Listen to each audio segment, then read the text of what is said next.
bonsoir. Bonsoir, merci d'être avec nous dans 28 minutes ce soir par Skype. Vous êtes neurophysiologiste, vous êtes chercheur à l'INSERM entre autres, et vous êtes l'auteur d'un livre qui est un absolu best-seller depuis sa sortie aux éditions du Seuil, La fabrique du crétin digital. La première question que je vous pose, tandis que nous parlons par Skype interposé, Michel Desmurget, sommes-nous en train de vivre une fabrique accélérée de crétins digitaux universels et tous azimuts à cause de ce confinement et de cette pandémie? Je pense qu'il faut distinguer deux choses. Il y a les écrans que les enfants vont utiliser à l'école, et puis il y a les écrans récréatifs qui constituent l'écrasante majorité de leur consommation d'écran.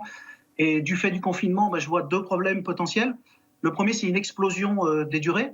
C'est-à-dire que du fait du confinement, les enfants, déjà en période normale, il faut réaliser que les consommations sont absolument extravagantes, puisque maternelle, primaire, on est en gros à 3 heures.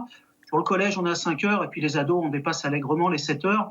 Et donc, il n'est pas difficile d'imaginer que ces consommations-là, et une étude récente sur la télé semble confirmer, vont exploser en période de confinement avec des enfants qui vont aisément atteindre des consommations de 5, 7, 8, 10 heures par jour, ce qui est quand même ennuyeux parce que ces écrans-là, on sait que leur potentiel pour le développement et la structuration cérébrale est extrêmement pauvre.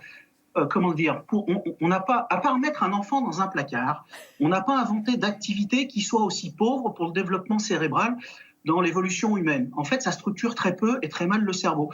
À ça s'additionne le fait qu'il y a un certain nombre d'études qui montrent qu'il y a des effets indirects aussi, c'est-à-dire qu'il y a vraiment une stimulation sensorielle qui est constante avec ces écrans et qui fait que ça a des effets négatifs sur l'attention, que les enfants s'habituent à ce flux sensoriel, qu'il y a des études chez l'animal notamment qui montrent que ça a vraiment des effets sur la construction cérébrale de l'attention, de l'hyperactivité, etc. Donc on a tout un tas de problèmes négatifs, ce qui nous amène au deuxième point, je fais très vite, c'est oui. Que les écrans, alors pas au sens, on comprend que ce soit une période extrêmement particulière, on comprend que peut-être que la crise sanitaire fait que le danger lié à cette crise est moindre que le danger lié à une surconsommation et un usage important d'écran. Encore une fois, le mieux c'est le moins. Et le problème, c'est qu'au sens non pas clinique mais commun du terme, ces outils-là sont extrêmement addictifs. C'est-à-dire quand vous avez mis le doigt dedans, ça vous a vite mangé la main, le bras et l'épaule et la tête.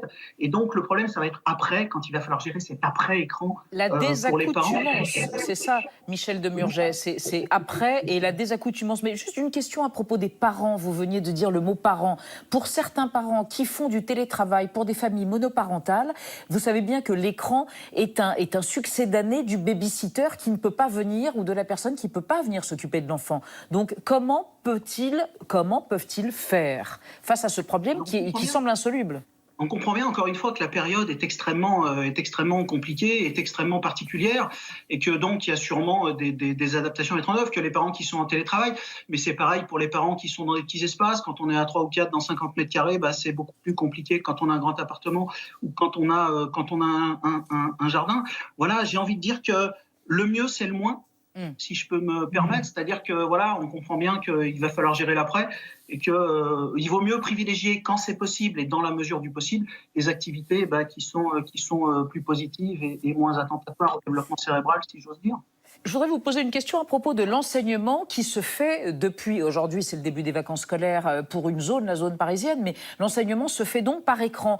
Vous avez peur, vous avez manifesté une forme d'inquiétude quant au fait que le gouvernement, enfin n'importe quel gouvernement, pourrait utiliser cette période comme un laboratoire pour instituer de plus en plus l'enseignement via les écrans et pour, d'une certaine manière, faire tomber de son piédestal le maître, l'enseignant, et cette idée, comme dirait Jean-Michel Blanquer, d'enseignement présentiel, c'est-à-dire avec une incarnation, quelqu'un qui est face aux élèves, quelque chose qui semble absolument irremplaçable.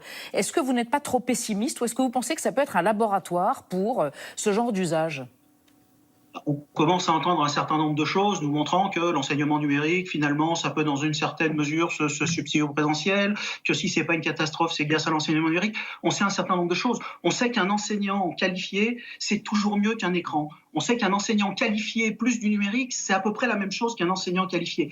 Par contre, on sait aussi pour la période actuelle qu'un écran, c'est mieux que rien. Encore une fois, c'est mieux que de laisser un enfant tout seul dans un placard. Mais donc voilà, pour la période intérieure, on peut comprendre. Donc c'est une béquille. Le problème, c'est qu'il faut que cette béquille soit bien taillée. Et on a prévenu, alors les enseignants, il y a plein d'enseignants qui sont compétents, personne ne le discute, on les a prévenus vendredi qu'on allait fermer les écoles et qu'il fallait qu'ils se retournent vers un enseignement numérique le lundi. Donc ces choses-là n'ont pas été pensées. Si je regarde autour de moi, ça ressemble plus souvent à une garderie sympathique pour avoir l'impression d'occuper les enfants qu'un réel projet pédagogique. Et le problème, je fais très vite, le problème principal de ça, c'est ça va avoir un effet absolument majeur sur l'explosion des inégalités sociales, parce que vous avez des enfants qui ont un endroit tranquille pour travailler à la maison, vous avez des enfants qui ont un support humain pour les aider. Ma fille a reçu un cours de mathématiques sur les fonctions, peu importe, un enfant qui a été un enfant qui est capable de comprendre ça seul, sans le support d'un adulte, j'ai vu le cours, il faut lui donner le prix Nobel tout de suite. Donc il y a des enfants qui vont avoir ce support-là, et il y a des enfants qui ne vont pas l'avoir, et pour cela, et en termes d'inégalité sociale, oui, c'est très compliqué. Michel Desmurger, je suis assez pessimiste sur cette numérisation, oui. Vous êtes assez pessimiste. Vous vous rendez bien compte, Michel Desmurger, qu'au moment où nous autres animaux sociaux et surtout les jeunes utilisent Skype, les réseaux sociaux, toutes sortes d'applications pour se retrouver en groupe et socialiser, vous risquez de rencontrer quelqu'un de rencontrer après le confinement, quelqu'un de 20 ou 25 ans qui vous dira « Ok, boomer », comme on dit, on a des besoins, nous autres, génération des millénials, et ça passe par les écrans. On a des besoins, je ne sais pas s'ils passent par les écrans. Personne n'a dit que tout était acheté dans le numérique. Personne n'a dit que c'était un problème d'aller discuter avec ses copains une demi-heure, 1 heure par jour.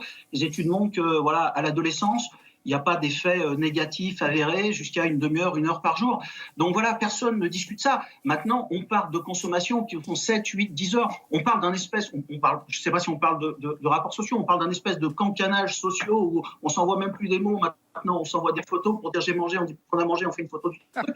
Donc, encore une fois, personne ne discute la pertinence et le fait qu'on puisse utiliser ces réseaux sociaux et que ce soit sympa. Chez les tout petits enfants, la seule étude qui montre des effets positifs, et en tout cas des effets non négatifs de l'usage des écrans, c'est quand on fait Skype avec les grands-parents, etc. C'est la seule étude. Personne ne discute ça. Mais encore une fois, il faut réaliser ce qu'ils en font. Leurs usages principaux, c'est la télé, les jeux vidéo, tout ce qui est, quand je dis la télé, c'est l'ensemble des contenus audiovisuels, c'est Netflix, etc. Et tout ça, oui, c'est très problématique. Alors, boomer, peut-être qu'on a des envies, mais le cerveau, il a aussi des besoins, on a aussi besoin de se construire. Et à un moment donné, apprendre à contenir nos envies dans ce qui est raisonnable, j'ai envie de dire, ou acceptable, et ben, c'est aussi un apprentissage qui est plutôt pas mal. Merci Michel Desmurger pour ce rappel de la nécessité d'établir des limites. Je rappelle que vous êtes l'auteur du best-seller La fabrique du crétin digital. Merci.